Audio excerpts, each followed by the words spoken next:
Hola, bienvenidas y bienvenidos niñas y niños a Aprende en Casa 3. Un espacio en el que vamos a poder aprender y divertirnos desde nuestros hogares. Hoy nos acompaña la maestra Gabriela Rivas. Maestra, bienvenida. Qué gusto saludarte, Juan Carlos. Gracias por la bienvenida. Igualmente, maestra. Vamos a tener el gusto de estar con ustedes en esta clase de lengua materna español de sexto grado. Así que si están listos, pues comenzamos. Muy bien, pues espero que se encuentren de la mejor forma posible alumnas y alumnos de sexto grado. Me alegra poder volver a saludarlos hoy en su clase de lengua materna español. A mí también me emociona muchísimo comenzar esta clase, Gaby. Y antes de iniciar, Juan Carlos, propiamente pues, con el tema, les quiero recordar que si por algún motivo no pudieron acompañarnos en alguna sesión o si quieren repasar o fortalecer un aprendizaje, pueden ver las clases anteriores en el portal de Aprende en Casa 3. Y hoy empezaremos a trabajar con la práctica social del lenguaje 13, escribir poemas para compartir. ¡Me alegra! Mis prácticas sociales del lenguaje favoritas son las de ámbito de literatura. ¿Cuántas sesiones vamos a dedicar a este trabajo, Gaby? Esta y 6 más, es decir, 7 en total.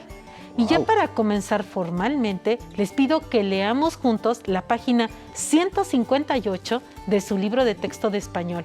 El propósito de esta práctica social del lenguaje es que emplees recursos literarios para escribir poemas y organices un encuentro poético en voz alta. Ay, bueno, pues yo ya quiero comenzar a trabajar con poesía. Y para hacerlo, y bueno, no adelantarme, ¿nos puedes compartir cuál es el propósito de la sesión? Claro que sí, con gusto. Reflexionaremos sobre nuestras experiencias previas como lectores de poesía y analizaremos 2 poemas, lo cual nos dará pie para reflexionar acerca de los recursos empleados por los poetas, interpretar el lenguaje figurado e identificar algunos de los sentimientos que evocan. ¡Ah, qué bien! Bueno, ¿qué materiales vamos a necesitar? Vamos a necesitar tu cuaderno, libro de texto de español, algo con que anotar y, de ser posible, un diccionario.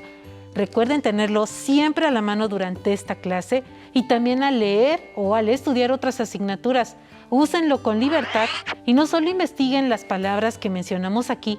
Piensen que el conocimiento profundo de nuestra lengua nos permite pensar y expresarnos con mayor precisión y claridad, entre otras cosas. Muy bien. ¿Y qué texto literario leeremos hoy? Supongo que un poema, ¿cierto? No, Juan Carlos. ¿No? Leeremos 2 poemas, no 1. Ah, muy bien. ¿Y qué poemas vamos a revisar?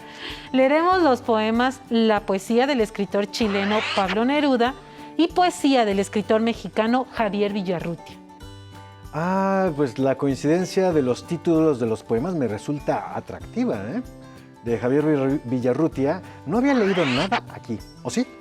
Aún no, Juan Carlos. Hoy será la primera ocasión en que leamos algo escrito por él. Ah, bueno. Pero de Pablo Neruda recuerdo que pues se leyó, creo que se leyó completo el libro de las preguntas, ¿no? En varias sesiones. Así ¿Sí, verdad? es. Sí, al comienzo creo que de Aprende en Casa 2, hace ya mucho tiempo, si no me equivoco. Ay, tienes muy buena memoria, Juan Carlos. Y las asociaciones entre los textos que vamos leyendo van conformando nuestro acervo individual y van ampliando nuestra visión de la literatura y en general de la realidad. Ah, muy bien. ¿Quieres leer el primer poema? Ah, sí, maestra, con gusto, claro que sí. Bien, pues gracias, Juan Carlos. Y antes de empezar con la lectura, les pido por favor a las y los estudiantes y a ti, Juan Carlos, que se den un momento para reflexionar sobre sus experiencias previas como lectores y escritores de poesía. Las preguntas que aparecen ahora en pantalla pueden servirles de guía para la reflexión. Les sugiero que las anoten en su cuaderno y que cuando tengan momentos de calma las lean, piensen sobre ellas y vayan anotando todas las ideas que les surjan. El objetivo fundamental es que reflexionen sobre la poesía.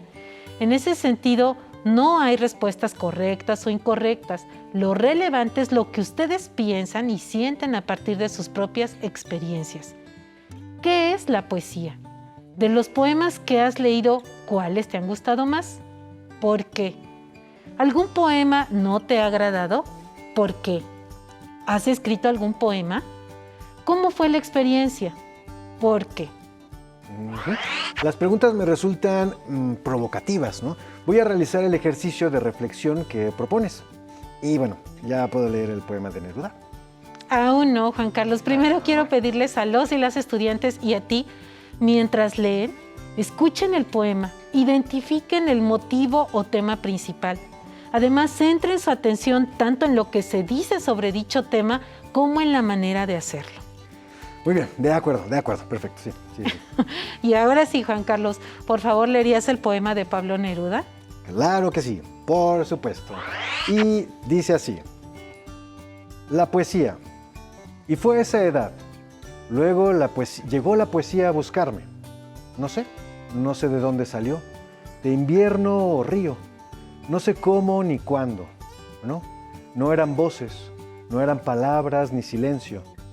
Pero desde una calle me llamaba, desde las ramas de la noche. De pronto, entre los otros, entre fuegos violentos o regresando solo, ahí estaba sin rostro y me tocaba. Yo no sabía qué decir, mi boca no sabía nombrar, mis ojos eran ciegos y algo golpeaba en mi alma, fiebre o alas perdidas, y me fui haciendo solo, descifrando aquella quemadura, y escribí la primera línea vaga, sin cuerpo, pura tontería, pura sabiduría del que no sabe nada. Y vi de pronto el cielo desgranado y abierto, planetas, plantaciones palpitantes, la sombra perforada acribillada por flechas, fuego y flores, la noche arrolladora, el universo. Y yo, mínimo ser, ebrio del gran vacío constelado, a semejanza, a imagen del misterio, me sentí parte pura del abismo, rodé con las estrellas, mi corazón se desató en el viento. Neruda, Pablo, Antología Fundamental, 9ª edición, Chile, Pehuen Editores, 2010, páginas 363 a 364. Muchas gracias, Juan Carlos. Estudiantes en casa, ¿qué opinan sobre el poema La poesía, escrito por Pablo Neruda? Bueno, me encanta la manera en que se describe el despertar del hablante ante la poesía. Por favor, ¿podrías explicar con mayor profundidad a qué te refieres con eso del despertar del hablante ante la poesía? Por supuesto. Me refiero a que la voz que habla describe poéticamente, valga la redundancia, sus primeros contactos con la poesía, como si hubiera respondido a una llamada de la poesía misma, asumiendo no solo como oficio, sino como forma de vida, y a final de cuentas, como una especie de destino ineludible. Entonces, ¿cuál es el motivo o tema principal del poema? El lento despertar del hablante hacia la poesía, lo cual implica, implícitamente, una manera específica de concebir este género literario. Muy bien, Juan Carlos, comparto tu interpretación. La voz que habla en el poema le ofrece al lector una visión particular de la poesía, su visión, lo cual se señala desde el título. ¿Cómo describirías la manera en que se concibe la poesía en este texto? Se trata de una especie de ser vivo capaz de buscar y de llamar a algunas personas, ¿no? Al respecto, la voz que habla en el poema describe de la siguiente manera sus primeros encuentros con la poesía y lo sitúa en un momento indeterminado de su vida, aunque claramente anclado en el pasado. Y fue esa edad, llegó la poesía a buscarme. No sé de dónde salió, de invierno o río. No sé cómo ni cuándo. No eran voces, no eran palabras, ni silencio, pero desde una calle me llamaba, desde las ramas de la noche. De pronto, entre los otros, entre fuegos violentos o regresando solo, ahí estaba sin rostro y me tocaba. Muy bien, Juan Carlos. De esta primera estrofa me gustaría subrayar 2 líneas en las que comienza a definirse la poesía especificando lo que no es. No eran voces, no eran palabras ni silencio. Y aunque, como dije, comienza a definirse la poesía especificándose lo que no es decir, voces, palabras ni silencios, dichos términos tampoco resultan casuales y en realidad constituyen componentes esenciales de la poesía. Por algo se eligieron esos términos y no otros cualquiera. Sí, y en la estrofa siguiente, a la que describe la forma en que quien habla se dejó llevar por el llamado de la poesía, a pesar de que en un principio, según dice, yo no sabía qué decir, mi boca no sabía nombrar, mis ojos eran ciegos. Sin embargo, el llamado era muy fuerte, pues entre otras cosas, algo golpeaba en mi alma, fiebre o alas perdidas, y me fui haciendo solo, descifrando aquella quemadura. Qué bueno que señalas esos versos, pues permiten apreciar que el llamado de la poesía era en realidad ineludible, como afirmaste hace un ratito. Asimismo, dichos versos aluden a un despertar ante la poesía, el cual implicó el descifre de aquella quemadura. Sí, aunque el despertar hacia la poesía no es instantáneo, sino que requiere de un proceso de interacción continua con la poesía. Es decir, es producto de la intuición, la experiencia, el conocimiento y bueno, las siguientes líneas lo sugieren. Dice así: y escribí la primera línea vaga, vaga, sin cuerpo, pura tontería, pura sabiduría del que no sabe nada. Y de pronto el cielo desgranado y abierto. Así es, Juan Carlos. Se sobreentiende que la interacción constante con la poesía nos permite como lectores y como escritores ir profundizando en su conocimiento y en su gozo.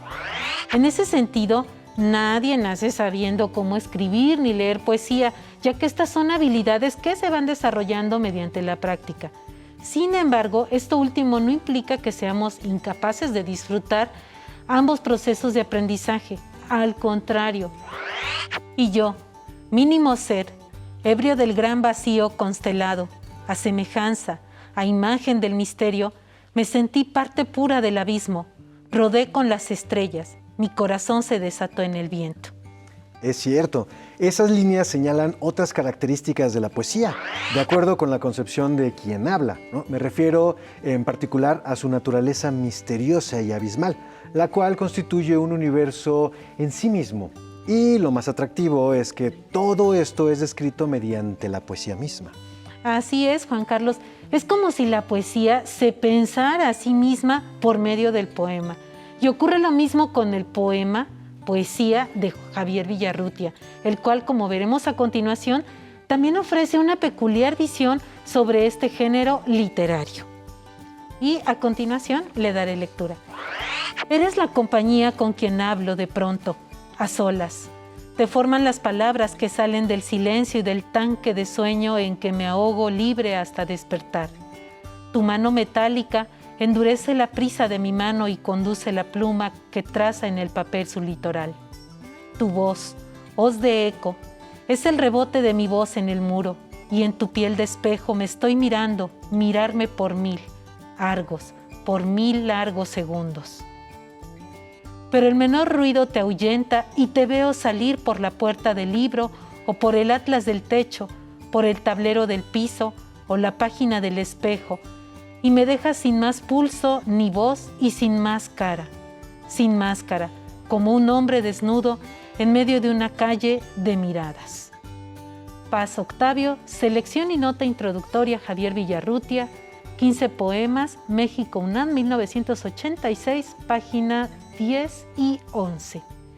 Estudiantes en casa, Juan Carlos, ¿qué piensan sobre el poema titulado Poesía de Javier Villarrutia? Bueno, lo primero que quiero destacar es el título.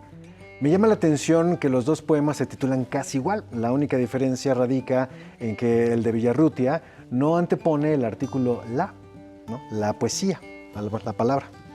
Así es, Juan Carlos. En ambos poemas, el hablante deja claro desde el título que uno de sus propósitos principales es, valga la redundancia, hablar sobre su manera de concebir la poesía y sobre su relación con ella. Sí. Y bueno, también llama mi atención descubrir que en el poema de Villarrutia también se concibe a la poesía como una especie de ser o presencia que acompaña al hablante y que determina tanto su manera de concebir la realidad como de representarla. Eres la compañía con quien hablo de pronto, a solas. Tu mano metálica endurece la prisa de mi mano y conduce la pluma que traza en el papel su litoral. Tu voz, hoz de eco, es el rebote de mi voz en el muro y tu piel de espejo. Sí, Y en la manera de representarla veo otra coincidencia grande con el poema de Neruda, donde, si lo recuerdan, la voz que habla comienza a definir la poesía especificando lo que no es: voces, palabras ni silencio. Sin embargo, esa distinción, como lo señalamos, la relaciona ineludiblemente con dichos conceptos, de entre los cuales, en el poema de Villarrutia, también se destacan los conceptos de palabras y silencio. Y se agrega un elemento, el tanque del sueño, el cual parece remitir mediante el lenguaje figurado a todo lo que implica la creación poética, incluido el misterio. Deforman las palabras que salen del silencio y del tanque de sueño en que me ahogo, libre hasta despertar. Además, se alude al menos a otras 4 características de la poesía, pues mediante el lenguaje figurado. Las siguientes 3 son mencionadas de forma directa: tu mano metálica, tu voz hoz de eco, en tu piel de espejo. Y la cuarta, mediante los versos de la última estrofa, donde se presenta como un ser que no tolera el ruido y que puede escabullirse por múltiples vías.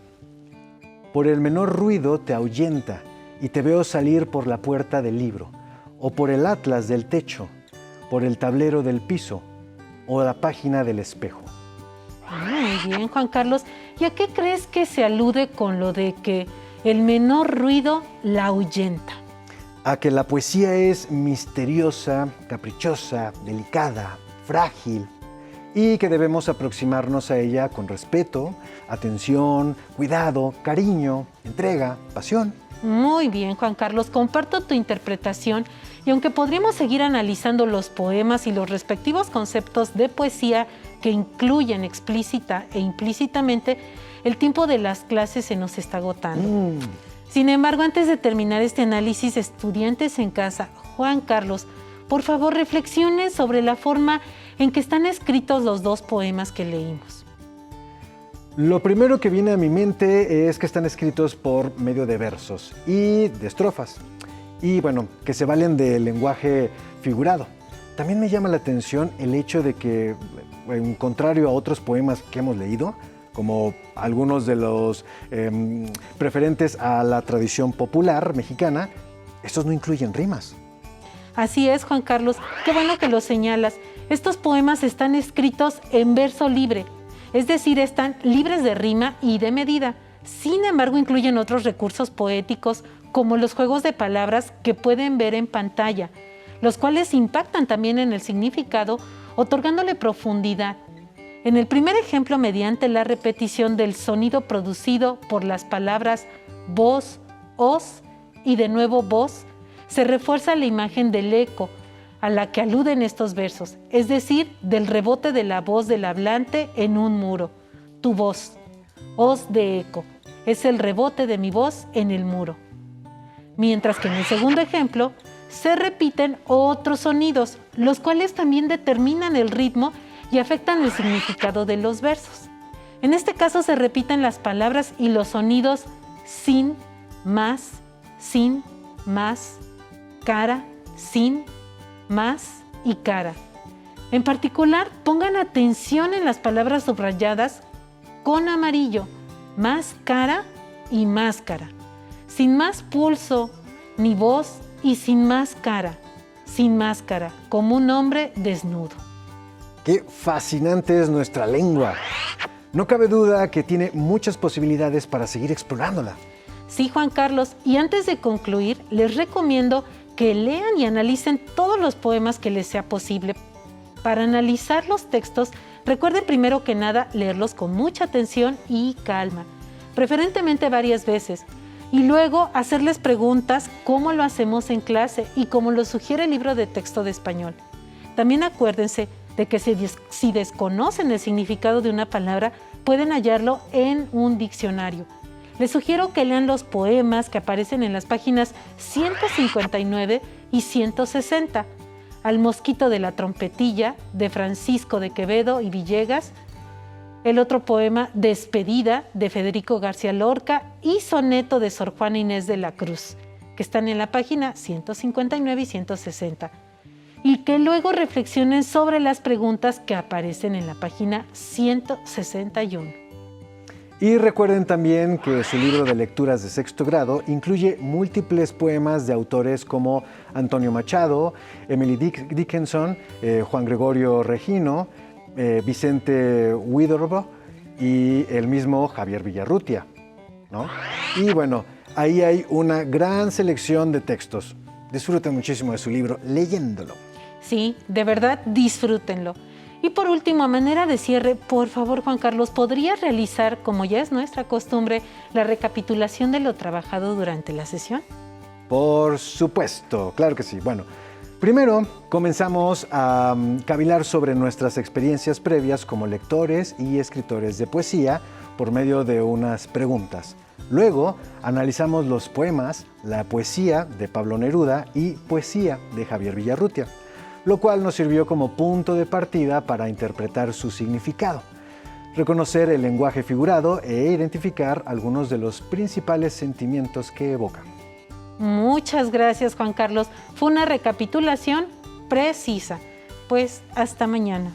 Pues Gaby, muchísimas gracias por estar aquí y gracias por la clase y nos vemos en la siguiente. Si te es posible, consulta otros libros y comenta el tema de hoy con tu familia.